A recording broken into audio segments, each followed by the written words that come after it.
Hello everyone. I have spent the past few weeks dreaming of some really special, whimsical, magical upcycles and sewing projects that I am just dying to try to bring into reality. These projects feel a little beyond what I would normally try to tackle all in one video, but what can I say? I'm feeling hopeful, I'm feeling ambitious, I'm feeling ready to reach for my dreams. I may regret this shortly, but right now I'm just feeling very inspired. I have some really fun DIY visions, things I think will really enhance my spring wardrobe. So we're gonna try to pull them off. I can't wait to find out if I succeed or crash and burn.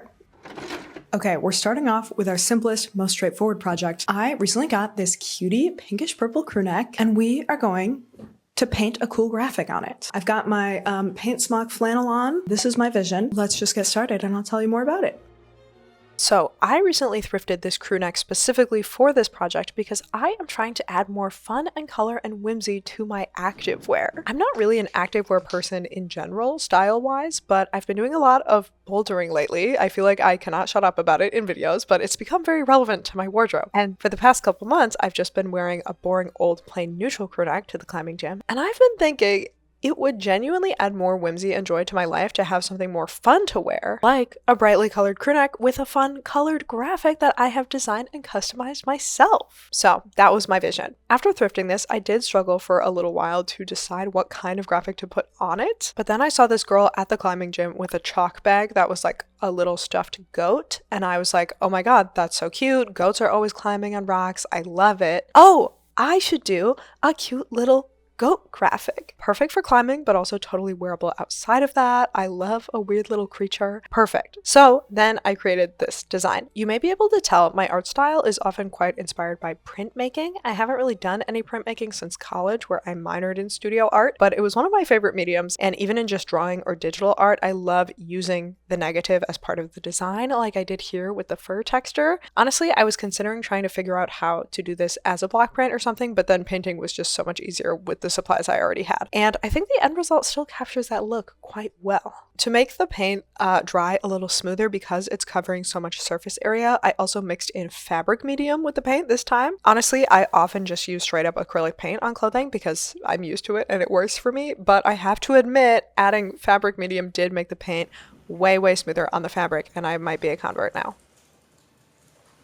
Okay, I feel like I could keep touching this up forever, but I think I'm happy with it and I'm gonna say we're done, at least for now. This little guy is so cute. He's turned out even better than I expected with my hand painting on fabric. Who knew fabric medium actually worth using? It's almost like it was invented for a reason. Okay, on to our next project. Next up, we have a sewing project. I recently thrifted this gorgeous fabric, and I have a vision to use some of it to make a skirt. And in preparation for some guidance on that, I actually took a couple classes on Craftsy, which is also the sponsor of today's video. If you don't already know, Craftsy is your online resource for all things creative, with over 2,000 classes in sewing, knitting, crocheting, painting, photography, baking, woodworking, and more. To prepare to make this skirt specifically, I took Sew Skirts Without a Pattern, a step-by-step class with Mary Beth Temple. This was such a good beginner sewing class, I have to say. If you want to start sewing clothes but you're not really sure where to begin, I highly recommend this class. I feel like it could be perfect for you. But even as a somewhat intermediate sewer, I also got so many good insights hearing from someone so much more experienced. In general, I always find Craftsy classes helpful across different skill levels because they're super detailed. The pacing makes it really easy to actually follow along and make something. And the instructors just always have so many nuggets of wisdom. I'm also trying to go a little more complex with the skirt and add godets. So I'm also referencing Ashley Hoff's class, One Skirt Pattern, 5 Fun Variations, where she goes over how to add this exact feature. And amazing news, the first 1,000 people watching this video, to use the link in my description, will get a full year of premium membership to Craftsy for only $1.49. Incredible offer, valid for new members only. Okay, let's get started. So our first step is actually going to be to cut our fabric. We have so much of it, and I think I really just need to cut off a big square length from the end. The width of this fits around my waist with ample room, and I guess I'm just going to cut it right around here.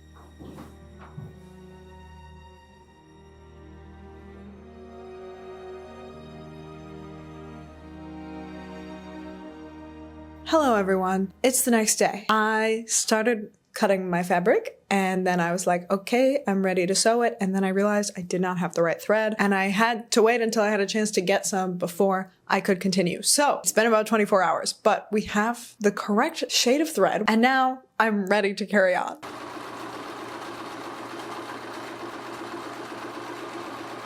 We have a rectangle. Hooray!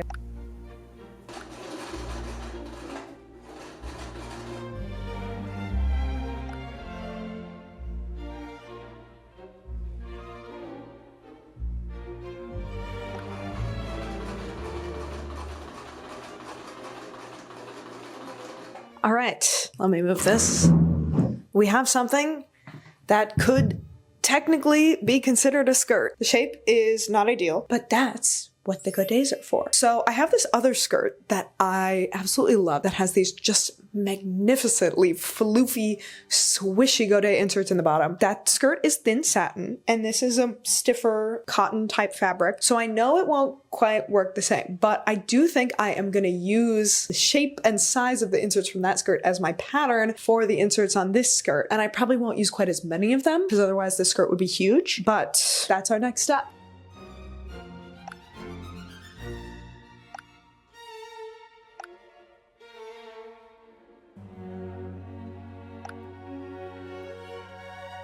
While I work on making these inserts, I thought we could get into some specifics about what a godet even is and its role and history in fashion. As you have probably gathered by now, a godet is a piece of fabric, roughly triangular, that is inserted into the hem of a garment to create a flared, voluminous shape. They're usually inserted in a skirt or dress, though they can also be used elsewhere, like in peplum tops or flowy sleeves, anywhere you want that flared, flowy, voluminous shape. It comes from French, and both godet and godette are accepted pronunciations in English. I tried to find out a bit about the history of this technique as well, and honestly, it was very difficult to find reputable sources on this. The best I could do was a Harper's Bazaar article, so not exactly academic, but it states that its origins date back to 16th century Europe, but it truly came into its own in the 1930s. They credit French designer Madeleine Vionnet for bringing the godet into high fashion in the 1920s and 30s when her designs were worn by many old Hollywood stars. I will link this article below for anyone who's interested. This article, which is from 2025, also cites this as a current returning trend, which is kind of funny. I had no idea. I have not seen that reported anywhere else, but it makes total sense to me. Voluminous, flowy, drapey styles have been so popular lately, and I mean, I'm personally loving this look, so maybe I was unconsciously influenced. Hello, just checking in because I have finished making all 8 of my very floofy godette inserts. I measured how far up the skirt they have to go, and now we have to cut the skirt, slash it open to fit these guys in here. And I'm a little nervous to cut up this skirt. Will I ruin everything? I sure hope not. I measured though. I have faith. Let's just get into slashing, shall we?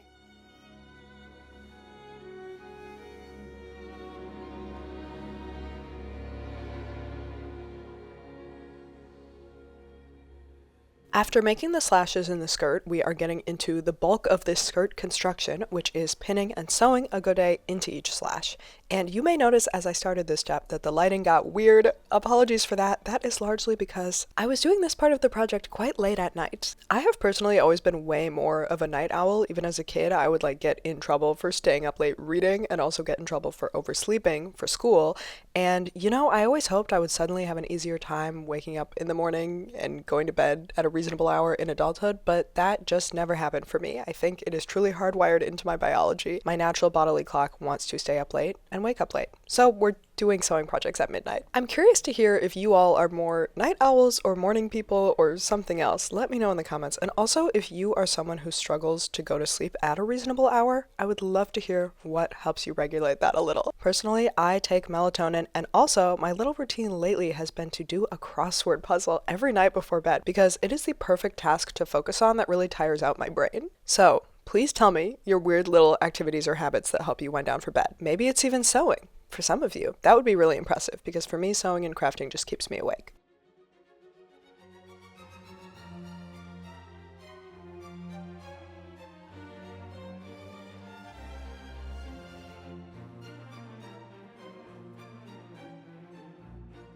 So, quick update. I did this wrong. I even watched a video on how to do this, and for some reason I was like, I'm gonna do it a little different though. I'm gonna do it my way. Surely that'll be fine and the same. And I'm now realizing why it had to be done in that particular way. So I think this is fine, but I think I need to add more seams along the top of the skirt where each godet is, which means I might also have to redo the entire waistband at the end, which, you know, is fine, but that's where we're at. I think I can still make this happen.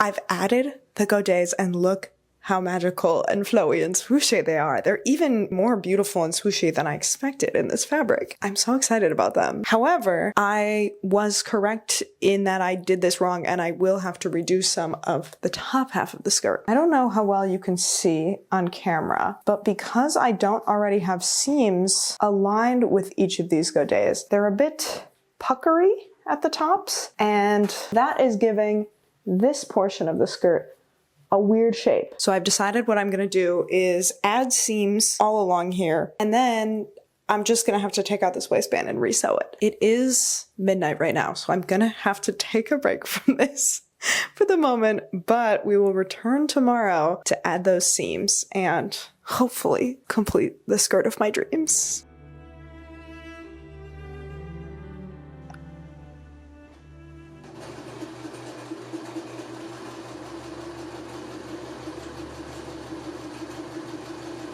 Skirt update.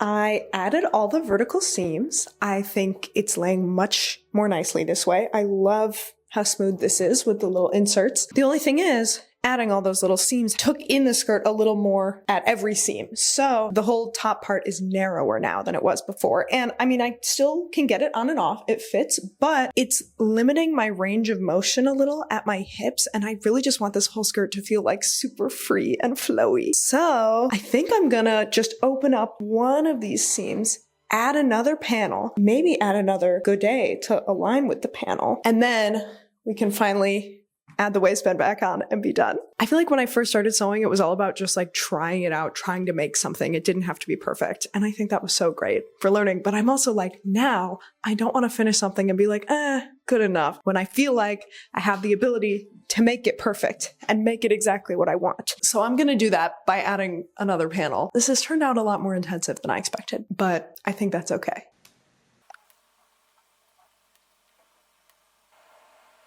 Once again, we are working late at night to open up one seam, add in another panel and one more godet, and then refinish the waistband. You may be able to tell I was also watching Elle Literacy's recent video on Jeanette McCurdy's novel, Half His Age, which I haven't read, but one thing about me, I love watching an hour-plus video essay about some specific piece of media I have never actually engaged with. I did read and enjoy her memoir, I'm Glad My Mom Died, but from what I've heard, her debut novel is not as strong. If any of you have read it, I would love to hear what you thought.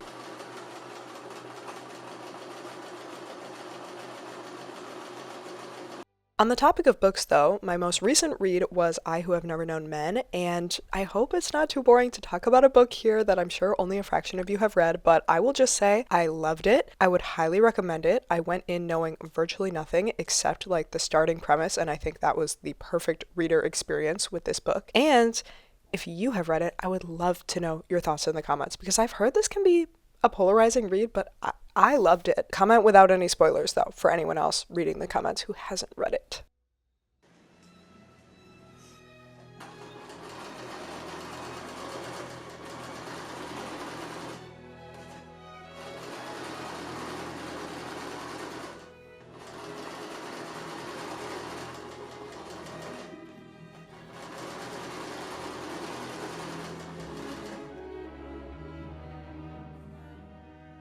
Hello everyone, it's the next day.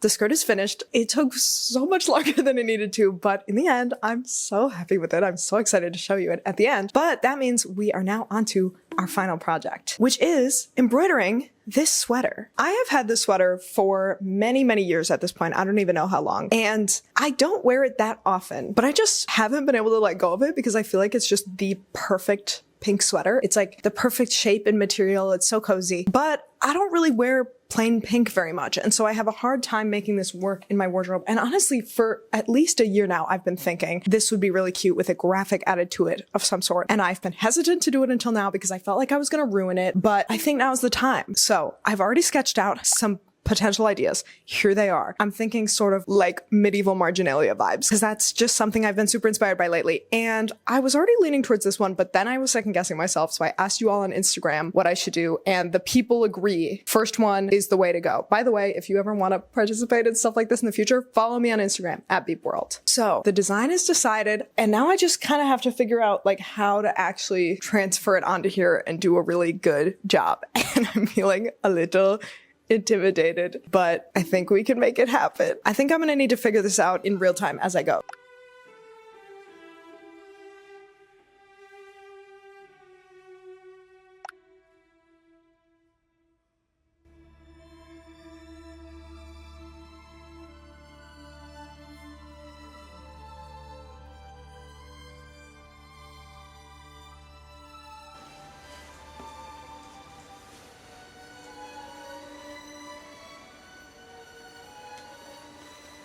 So this is the first very intensive embroidery project I've done in a very long time. I've only done a few embroidery projects this big and detailed before, and I was feeling very ambitious. I really wanted to do like a fully filled in, rich, vibrant, detailed medieval embroidery project. I just thought that would look the best.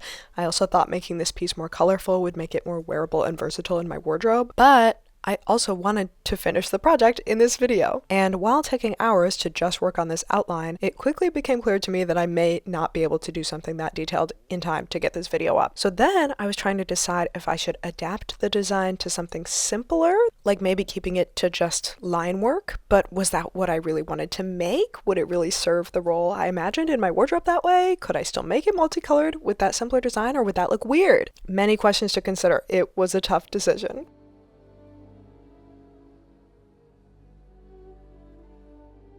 Update. This is where we're at. We've got maybe half of an outline done. I still haven't decided if or how I'm gonna fill this in. I'm really making a lot of last minute decisions here, but I am checking in at this moment because I have run out of red embroidery floss and I would at least like to finish outlining it in red. So regardless of what I do next, we gotta make a trip to the craft store. Okay, let's go. Actually, I'm not bringing you. I'll bring my phone.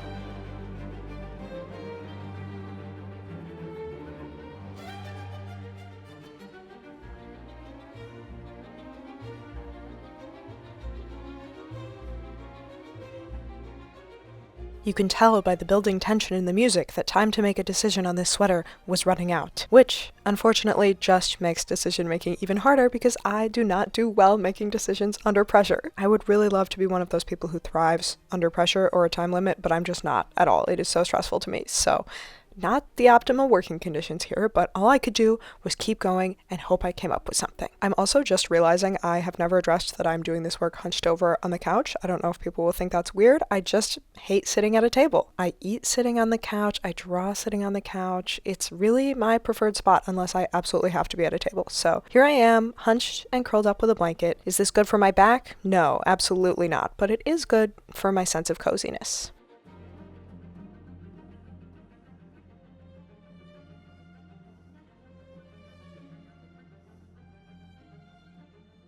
Hello, everyone. We are back at this table with some good news and some bad news. The bad news is it has been days and I still cannot decide on a final vision for the embroidered sweater. And at this point, I think I just need to save it for another video because I'm putting too much pressure on it. I'm trying to rush it. And that's not how beautiful creations are made. I was really trying to challenge myself in this video to be more ambitious with these projects. But then I also feel like I need to have multiple projects in a video for it to be like fun and interesting to watch. Pulling that off along with all my other life obligations, not always the easiest. So we are going to table the embroidered sweater for now. And I know I will be able to come back to it and create the embroidered sweater of my dreams in a future video. The good news is I didn't want to leave you hanging without a third completed project in this video, so we're gonna go a little simpler for the last one. This just occurred to me the other day as I was sort of switching my clothes over for spring summer. I pulled out this patchwork tank top that I made myself that I think is quite fabulous, but I think it's a little too short. Even when I first made it, I think it turned out a little shorter than I intended. I kind of meant for the whole thing to be more oversized, and then I forgot to include seam allowance in the pieces I cut out. But luckily, because it's patchwork, we have the easiest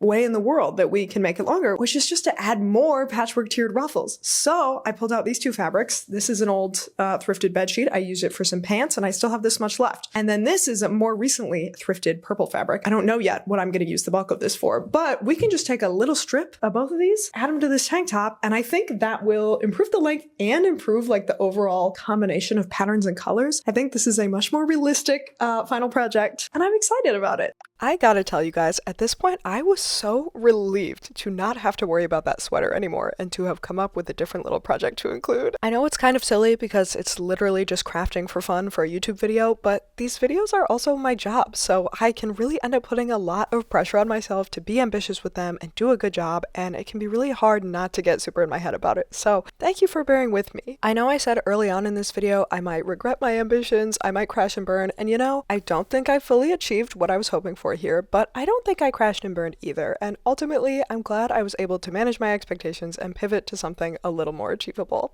I'd still count that as a success. We've got a bit of a mess here, but I have my little patchwork tier ready to go to add to the shirt. So now I'm just gonna sew this on and then hem the bottom part, and then we'll be done with our last project. Hooray! Hopefully it's actually that straightforward.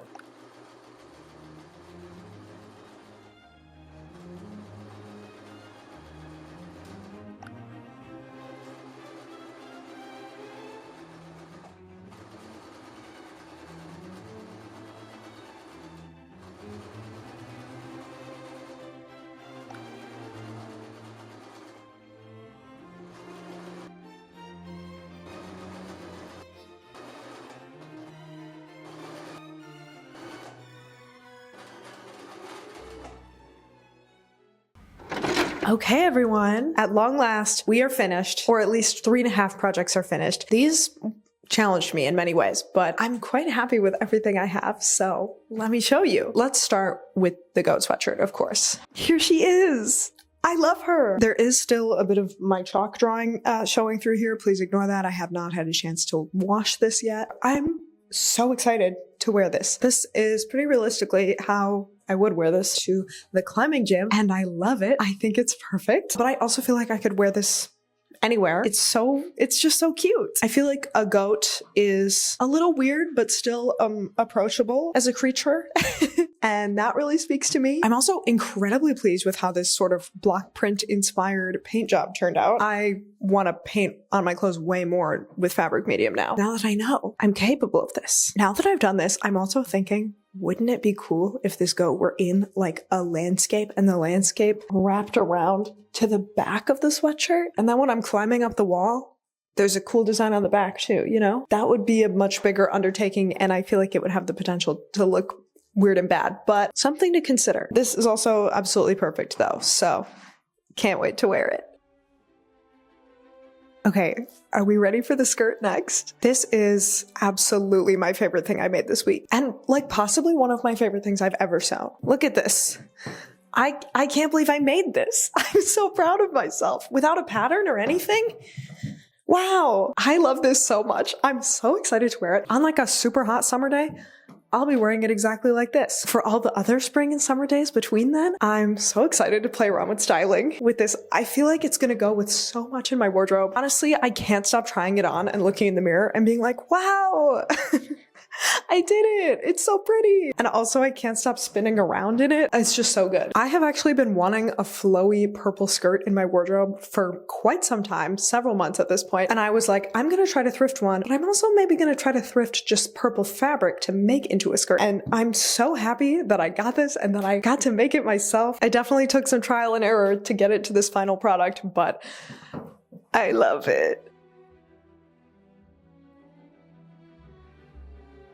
Okay, next, I just want to show you where we're at with the sweater. It's not done. I want to add more, but I feel like I could totally just wear it like this too. I probably will just leave it until I can finish it, but I think it looks great so far. And the placement looks really good on, right? I feel like we nailed that, so that's great news. You can still see a bit of my washable marker sketch on here, but you know, ignore that. I'm very happy with this progress. And even though it's not done, I'm proud of what I've done so far. So stay tuned to see how this is completed. But for now, I'm feeling pretty good. It's off to a great start.